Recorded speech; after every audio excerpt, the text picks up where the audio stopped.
बम कांड पर session court में बयान। असेंबली में बम फेंकने के बाद 6 जून 1929 को दिल्ली के सेशन जज मिस्टर लियोनार्ड मिडल्टन की अदालत में दिया गया भगत सिंह और बटुकेश्वर दत्त का ऐतिहासिक बयान। हमारे ऊपर गंभीर आरोप लगाए गए हैं, इसलिए यह आवश्यक है कि हम भी अपनी सफाई में कुछ शब्द कहें। हमारे कथित अपराध के संबंध में निम्नलिखित प्रश्न उठते हैं। पहला, क्या वास्तव में असेंबली में बम फेंके गए थे? यदि हाँ, तो क्यों? दूसरा, नीचे की अदालत में हमारे ऊपर जो आरोप लगाए गए हैं वे सही है या गलत? पहले प्रश्न के पहले भाग के लिए हमारा उत्तर स्वीकारात्मक है, लेकिन तथाकथित चश्मदीद गवाहों ने इस मामले में जो गवाही दी है वह सरासर झूठ है। चूंकि हम बम फेंकने से इनकार नहीं कर रहे हैं, इसलिए यहाँ इन गवाहों के बयानों की सच्चाई की परख भी हो जानी चाहिए। उदाहरण के लिए हम यहाँ बता देना चाहते हैं कि सार्जेंट टेरी का यह कहना है कि उन्होंने हम में से एक के पास से पिस्तौल बरामद की। ये एक सफ़ेद झूठ मात्र है, क्योंकि जब हमने अपने आप को पुलिस के हाथों में सौंपा तो हम में से किसी के पास कोई पिस्तौल न थी। जिन गवाहों ने कहा कि उन्होंने हमें बम फेंकते देखा था, वे झूठ बोलते हैं। न्याय तथा निष्कपट व्यवहार को सर्वोपरि मानने वाले लोगों को इन झूठी बातों से एक सबक लेना चाहिए। साथ ही हम सरकारी वकील के उचित व्यवहार तथा अदालत के अभी तक के न्याय संगत रवैये को भी स्वीकार करते हैं। पहले प्रश्न के दूसरे हिस्से का उत्तर देने के लिए हमें इस बमकांड जैसी ऐतिहासिक घटना के कुछ विस्तार में जाना पड़ेगा। हमने वह काम किस अभिप्राय से तथा किन परिस्थितियों के बीच किया, इसकी पूरी एवं खुली सफाई आवश्यक है। जेल में हमारे पास कुछ पुलिस अधिकारी आए थे। उन्होंने हमें बताया कि लॉर्ड इरविन ने इस घटना के बाद ही असेंबली के दोनों सदनों में सम्मिलित अधिवेशन में कहा कि यह विद्रोह किसी व्यक्ति विशेष के खिलाफ नहीं, वरन संपूर्ण शासन व्यवस्था के विरुद्ध था। यह सुनकर हमने तुरंत भाप लिया कि लोगों ने हमारे इस काम के उद्देश्य को सही तौर पर समझ लिया है। मानवता को प्यार करने में हम किसी से पीछे नहीं हैं। हमें किसी से व्यक्तिगत द्वेष नहीं है और हम प्राणी मात्र को हमेशा आदर की नज़र से देखते आए हैं। हम न तो बर्बरतापूर्ण उपद्रव करने वाले देश के कलंक हैं, जैसा कि सोशलिस्ट कहलाने वाले दीवान चमन लाल ने कहा है, और न ही हम पागल हैं, जैसा कि लाहौर के ट्रिब्यून तथा कुछ अन्य अखबारों ने सिद्ध करने का प्रयास किया है। हम तो केवल अपने देश के इतिहास, उसकी मौजूदा परिस्थिति तथा अन्य मानवोचित आकांक्षाओं के मननशील विद्यार्थी होने का विनम्रतापूर्वक दावा भर कर सकते हैं। हमें ढोंग तथा पाखंड से सख्त नफरत है। यह काम हमने किसी व्यक्तिगत स्वार्थ अथवा विद्वेष की भावना से नहीं किया है। हमारा उद्देश्य केवल उस शासन व्यवस्था के विरुद्ध प्रतिवाद करना था जिसके हर एक काम से उसकी अयोग्यता ही नहीं, वरन अपकार करने की उसकी असीम क्षमता भी प्रकट होती है। इस विषय पर हमने जितना विचार किया, उतना ही हमें इस बात का दृढ़ विश्वास होता गया कि वह केवल संसार के सामने भारत की लज्जाजनक तथा असहाय अवस्था का ढिंढोरा पीटने के लिए ही कायम है, और वह एक गैर जिम्मेदार तथा निरंकुश शासन का प्रतीक है। जनता के प्रतिनिधियों ने कितनी ही बार राष्ट्रीय मांगों को सरकार के सामने रखा, परंतु उसने उन मांगों की सर्वथा अवहेलना करके हर बार उन्हें रद्दी की टोकरी में डाल दिया। सदन द्वारा पास किए गए गंभीर प्रस्तावों को भारत की तथाकथित पार्लियामेंट के सामने ही तिरस्कारपूर्वक पैरों तले रौंदा गया है। दमनकारी तथा निरंकुश कानूनों को समाप्त करने की मांग करने वाले प्रस्तावों को हमेशा अवज्ञा की दृष्टि से ही देखा गया है, और जनता द्वारा निर्वाचित सदस्यों ने सरकार के जिन कानूनों तथा प्रस्तावों को अवांछित एवं अवैधानिक बताकर रद्द कर दिया था, उन्हें केवल कलम हिलाकर ही सरकार ने लागू कर रखा है। संक्षेप में, बहुत कुछ सोचने के बाद भी एक ऐसी संस्था के अस्तित्व का औचित्य हमारी समझ में नहीं आ सका जो बावजूद उस तमाम शानो शौकत के जिसका आधार भारत के करोड़ों मेहनतकशों की गाढ़ी कमाई है, केवल मात्र दिल को बहलाने वाली थोथी, दिखावटी और शरारतों से भरी हुई एक संस्था है। हम सार्वजनिक नेताओं की मनोवृत्ति को समझ पाने में भी असमर्थ है। हमारी समझ में नहीं आता कि हमारे नेतागण भारत की असहाय परतंत्रता की खिल्ली उड़ाने वाले इतने स्पष्ट एवं पूर्व नियोजित प्रदर्शनों पर सार्वजनिक संपत्ति एवं समय बर्बाद करने में सहायक क्यों बनते हैं। हम इन्हीं प्रश्नों तथा मजदूर आंदोलन के नेताओं की धरपकड़ पर विचार कर ही रहे थे कि सरकार औद्योगिक विवाद विधेयक लेकर सामने आई। हम इसी संबंध में असेंबली की कार्रवाई देखने गए। वहाँ हमारा यह विश्वास और भी दृढ़ हो गया कि भारत की लाखों मेहनतकश जनता एक ऐसी संस्था से किसी बात की भी आशा नहीं कर सकती जो भारत के बेबस मेहनतकशों की दास्ता तथा शोषकों की गला घोटूं शक्ति की अहितकारी यादगार है। अंत में वह कानून जिसे हम बर्बर एवं अमानवीय समझते हैं, देश के प्रतिनिधियों के सरों पर पटक दिया गया और इस प्रकार करोड़ों संघर्षरत भूखे मजदूरों को प्राथमिक अधिकारों से भी वंचित कर दिया गया और उनके हाथों से उनकी आर्थिक मुक्ति का एकमात्र अधिकार भी छीन लिया गया। जिस किसी ने भी कमर तोड़ परिश्रम करने वाले मूक मेहनतकशों की हालत पर हमारी तरह सोचा, वह शायद स्थिर मन से यह सब नहीं देख सकेगा। बलि के बकरों की भांति शोषकों और सबसे बड़ी शोषक स्वयं सरकार है कि बलिवेदी पर आए दिन होने वाली मजदूरों की इन मूक कुर्बानियों को देखकर जिस किसी का दिल रोता है वह अपनी आत्मा की चित्कार की उपेक्षा नहीं कर सकता। गवर्नर जनरल की कार्यकारिणी समिति के भूतपूर्व सदस्य स्वर्गीय श्री S.R. दास ने अपने प्रसिद्ध पत्र में अपने पुत्र को लिखा था कि इंग्लैंड की स्वप्न निद्रा भंग करने के लिए बम का उपयोग आवश्यक है। श्री दास के इन्हीं शब्दों को सामने रखकर हमने असेंबली भवन में बम फेंके थे। हमने वह काम मजदूरों की तरफ से प्रतिरोध प्रदर्शित करने के लिए किया था। उन असहाय मजदूरों के पास अपने मर्मांतक कलेशों को व्यक्त करने का कोई और साधन भी तो नहीं था। हमारा एकमात्र उद्देश्य था बहरों को सुनाना और उन पीड़ितों की मांग पर ध्यान न देने वाली सरकार को समय रहते चेतावनी देना। हमारी ही तरह दूसरों की भी परोक्ष धारणा है कि प्रशांत सागर रूपी भारतीय मानवता की ऊपरी शांति किसी भी समय फूट पड़ने वाले एक भीषण तूफान की घोतक है। हमने तो उन लोगों के लिए सिर्फ खतरे की घंटी बजाई है जो आने वाले भयानक खतरे की परवाह किए बगैर तेज़ रफ्तार से आगे की तरफ भागे जा रहे हैं। हम लोगों को सिर्फ यह बता देना चाहते हैं कि काल्पनिक अहिंसा का युग अब समाप्त हो चुका है और आज की उठती हुई नई पीढ़ी को उसकी व्यर्थता में किसी भी प्रकार का संदेह नहीं रह गया है। मानवता के प्रति हार्दिक सद्भाव तथा अमिट प्रेम रखने के कारण उसे व्यर्थ के रक्तपात से बचाने के लिए हमने चेतावनी देने के इस उपाय का सहारा लिया और उस आने वाले रक्तपात को हम ही नहीं लाखों आदमी पहले से ही देख रहे हैं। ऊपर हमने काल्पनिक अहिंसा शब्द का प्रयोग किया है, यहाँ पर उसकी व्याख्या कर देना भी आवश्यक है।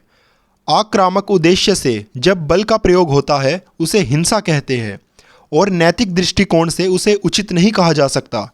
लेकिन जब उसका उपयोग किसी वैध आदर्श के लिए किया जाता है तो उसका नैतिक औचित्य भी होता है। किसी हालत में बल प्रयोग नहीं होना चाहिए, यह विचार काल्पनिक और अव्यवहारिक है। इधर देश में जो नया आंदोलन तेज़ी के साथ उठ रहा है और जिसकी सूचना हम पहले ही दे चुके हैं, वह गुरु गोविंद सिंह, शिवाजी, कमाल पाशा, रिज़ा खां, वॉशिंगटन, गैरिबोल्डी और लेनिन के आदर्शों से ही प्रस्फुरित है और उन्हीं के पद चिन्हों पर चल रहा है। चूँकि भारत की विदेशी सरकार तथा हमारे राष्ट्रीय नेतागण दोनों ही इस आंदोलन की ओर से उदासीन लगते हैं और जानबूझकर उसकी पुकार की ओर से अपने कान बंद करने का प्रयत्न कर रहे हैं, अतः हमने अपना कर्तव्य समझा कि हम एक ऐसी चेतावनी दें जिसकी अवहेलना न की जा सके। अभी तक हमने इस घटना के मूल उद्देश्य पर ही प्रकाश डाला है। अब हम अपना अभिप्राय भी स्पष्ट कर देना चाहते हैं। यह बताने की आवश्यकता नहीं है कि इस घटना के सिलसिले में मामूली चोटें खाने वाले व्यक्तियों अथवा असेंबली के किसी अन्य व्यक्ति के प्रति हमारे दिलों में कोई व्यक्तिगत विद्वेष की भावना नहीं थी। इसके विपरीत हम एक बार फिर स्पष्ट कर देना चाहते हैं कि हम मानव जीवन को अत्यंत पवित्र मानते हैं और किसी अन्य व्यक्ति को चोट पहुंचाने की बजाय हम मानव जाति की सेवा में हंसते हंसते अपने प्राण विसर्जित कर देंगे। हम साम्राज्यवाद की सेना के भाड़े के सैनिकों जैसे नहीं हैं जिनका काम ही हत्या होता है। हम मानव जीवन का आदर करते हैं और बराबर उसकी रक्षा का प्रयत्न करते हैं। इसके बाद भी हम स्वीकार करते हैं कि हमने जानबूझकर असेंबली भवन में बम फेंके। घटनाएं स्वयं हमारे अभिप्राय पर प्रकाश डालती है और हमारे इरादे की परख हमारे काम के परिणाम के आधार पर होनी चाहिए, न कि अटकल एवं मनगढ़ंत परिस्थितियों के आधार पर। सरकारी विशेषज्ञ की गवाही के विरुद्ध हमें यह कहना है कि असेंबली भवन में फेंके गए बमों से वहां की एक खाली बेंच को ही कुछ नुकसान पहुंचा और लगभग आधे दर्जन लोगों को मामूली सी खरोंचें भर आई। सरकारी वैज्ञानिकों ने कहा कि बम बड़े ज़ोरदार थे और उनसे अधिक नुकसान नहीं हुआ।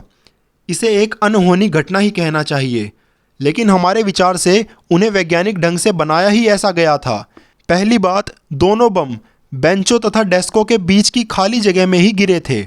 दूसरे, उनके फूटने की जगह से 2 फीट पर बैठे हुए लोगों को भी, जिनमें श्री PR राव, श्री शंकर राव तथा सर जॉर्ज शूस्टर के नाम उल्लेखनीय हैं, या तो बिल्कुल ही चोटें नहीं आई या मात्र मामूली आई। अगर उन बमों में ज़ोरदार पोटेशियम क्लोरेट और पिक्रिक एसिड भरा होता, जैसा कि सरकारी विशेषज्ञ ने कहा है, तो इन बमों ने उस लकड़ी के घेरे को तोड़कर कुछ गज की दूरी पर खड़े लोगों तक को उड़ा दिया होता। और यदि उनमें कोई और भी शक्तिशाली विस्फोटक भरा जाता तो निश्चय ही वे असेंबली के अधिकांश सदस्यों को उड़ा देने में समर्थ होते। यही नहीं, यदि हम चाहते तो उन्हें सरकारी कक्ष में फेंक सकते थे, जो कि विशिष्ट व्यक्तियों से खचाखच भरा था, या फिर उस सर जॉन साइमन को अपना शिकार बना सकते थे, जिसके अभागे कमीशन ने प्रत्येक विचारशील व्यक्ति के दिल में उसकी ओर से गहरी नफरत पैदा कर दी थी, और जो उस समय असेंबली की अध्यक्ष दीर्घा में बैठा था। लेकिन इस तरह का हमारा कोई इरादा नहीं था, और उन बमों ने उतना ही काम किया जितने के लिए उन्हें तैयार किया गया था। यदि उससे कोई अनहोनी घटना हुई तो यही कि वे निशाने पर अर्थात निरापद स्थान पर गिरे। एक ऐतिहासिक सबक। इसके बाद हमने इस कार्य का दंड भोगने के लिए अपने आप को जानबूझकर पुलिस के हाथों समर्पित कर दिया। हम साम्राज्यवादी शोषकों को यह बता देना चाहते थे कि मुट्ठी भर आदमियों को मारकर किसी आदर्श को समाप्त नहीं किया जा सकता, और न ही 2 व्यक्तियों को कुचलकर राष्ट्र को दबाया जा सकता है। हम इतिहास के इस सबक पर जोर देना चाहते थे कि परिचय पत्र या परिचय चिन्ह तथा बास्तिए, फ्रांस की कुख्यात जेल जहां राजनीतिक बंदियों को घोर यंत्रणाएं दी जाती थी, फ्रांस के क्रांतिकारी आंदोलन को कुचलने में समर्थ नहीं हुए थे। फांसी के फंदे और साइबेरिया की खानें रूसी क्रांति की आग को बुझा नहीं पाई थी, तो फिर क्या अध्यादेश और सेफ्टी बिल्स भारत में आज़ादी की लौ को बुझा सकेंगे? षड्यंत्रों का पता लगाकर या गढ़े हुए षड्यंत्रों द्वारा नौजवानों को सजा देकर, या एक महान आदर्श के स्वप्न से प्रेरित नवयुवकों को जेलों में ठूंस कर क्या क्रांति का अभियान रोका जा सकता है? हाँ, सामयिक चेतावनी से, बशर्ते कि उसकी अपेक्षा न की जाए, लोगों की जानें बचाई जा सकती है और व्यर्थ की मुसीबतों से उनकी रक्षा की जा सकती है। आगाही देने का यह भार अपने ऊपर लेकर हमने अपना कर्तव्य पूरा किया है। क्या है क्रांति? भगत सिंह से नीचे की अदालत में पूछा गया था कि क्रांति से उन लोगों का क्या मतलब है। इस प्रश्न के उत्तर में उन्होंने कहा था कि क्रांति के लिए खूनी लड़ाइयाँ अनिवार्य नहीं है और न ही उसमें व्यक्तिगत प्रतिहिंसा के लिए कोई स्थान है। वह बम और पिस्तौल का संप्रदाय नहीं है। क्रांति से हमारा अभिप्राय है अन्याय पर आधारित मौजूदा समाज व्यवस्था में आमूल परिवर्तन। समाज का प्रमुख अंग होते हुए भी आज मजदूरों को उनके प्राथमिक अधिकार से वंचित रखा जा रहा है और उनकी गाढ़ी कमाई का सारा धन शोषक पूंजीपति हड़प जाते हैं। दूसरों के अन्नदाता किसान आज अपने परिवार सहित दाने दाने के लिए मोहताज है। दुनिया भर के बाज़ारों को कपड़ा मुहैया कराने वाला बुनकर अपने तथा अपने बच्चों के तन ढकने भर को भी कपड़ा नहीं पा रहा है। सुंदर महलों का निर्माण करने वाले राजगीर, लोहार तथा बढ़ई स्वयं गंदे बाड़ों में रहकर ही अपनी जीवन लीला समाप्त कर जाते हैं। इसके विपरीत समाज के जोंक शोषक पूंजीपति ज़रा ज़रा सी बातों के लिए लाखों का वारा न्यारा कर देते हैं। यह भयानक असमानता और ज़बरदस्ती लादा गया भेदभाव दुनिया को एक बहुत बड़ी उथल पुथल की ओर लिए जा रहा है। यह स्थिति अधिक दिनों तक कायम नहीं रह सकती। स्पष्ट है कि आज का धनिक समाज एक भयानक ज्वालामुखी के मुख पर बैठकर रंगरेलियां मना रहा है और शोषकों के मासूम बच्चे तथा करोड़ों शोषित लोग एक भयानक खड़क की कगार पर चल रहे हैं। आमूल परिवर्तन की आवश्यकता। सभ्यता का यह प्रासाद यदि समय रहते संभाला न गया तो शीघ्र ही चरमराकर बैठ जाएगा। देश को एक आमूल परिवर्तन की आवश्यकता है और जो लोग इस बात को महसूस करते हैं उनका कर्तव्य है कि साम्यवादी सिद्धांतों पर समाज का पुनर्निर्माण करें। जब तक यह नहीं किया जाता और मनुष्य द्वारा मनुष्य का तथा एक राष्ट्र द्वारा दूसरे राष्ट्र का शोषण, जिसे साम्राज्यवाद कहते हैं, समाप्त नहीं कर दिया जाता, तब तक मानवता को उसके कलेशों से छुटकारा मिलना असंभव है और तब तक युद्धों को समाप्त कर विश्व शांति के युग का प्रादुर्भाव करने की सारी बातें महज ढोंग के अतिरिक्त और कुछ भी नहीं है। क्रांति से हमारा मतलब अंततः एक ऐसी सामाजिक व्यवस्था की स्थापना से है जो इस प्रकार के संकटों से बरी होगी और जिसमें सर्वहारा वर्ग का आधिपत्य सर्वमान्य होगा और जिसके फलस्वरूप स्थापित होने वाला विश्व संघ पीड़ित मानवता को पूंजीवाद के बंधनों से और साम्राज्यवादी युद्धों की तबाही से छुटकारा दिलाने में समर्थ हो सकेगा। सामयिक चेतावनी। यह है हमारा आदर्श और इसी आदर्श से प्रेरणा लेकर हमने एक सही तथा पुरजोर चेतावनी दी है, लेकिन अगर हमारी इस चेतावनी पर ध्यान नहीं दिया गया और वर्तमान शासन व्यवस्था उठती हुई जनशक्ति के मार्ग में रोड़े अटकाने से बाज न आई तो क्रांति के इस आदर्श की पूर्ति के लिए एक भयंकर युद्ध का छिड़ना अनिवार्य है। सभी बाधाओं को रौंदकर आगे बढ़ते हुए उस युद्ध के फलस्वरूप सर्वहारा वर्ग के अधिनायक तंत्र की स्थापना करनी होगी। यह अधिनायक तंत्र क्रांति के आदर्शों की पूर्ति के लिए मार्ग प्रशस्त करेगा। क्रांति मानव जाति का जन्मजात अधिकार है जिसका अपहरण नहीं किया जा सकता। स्वतंत्रता प्रत्येक मनुष्य का जन्मसिद्ध अधिकार है।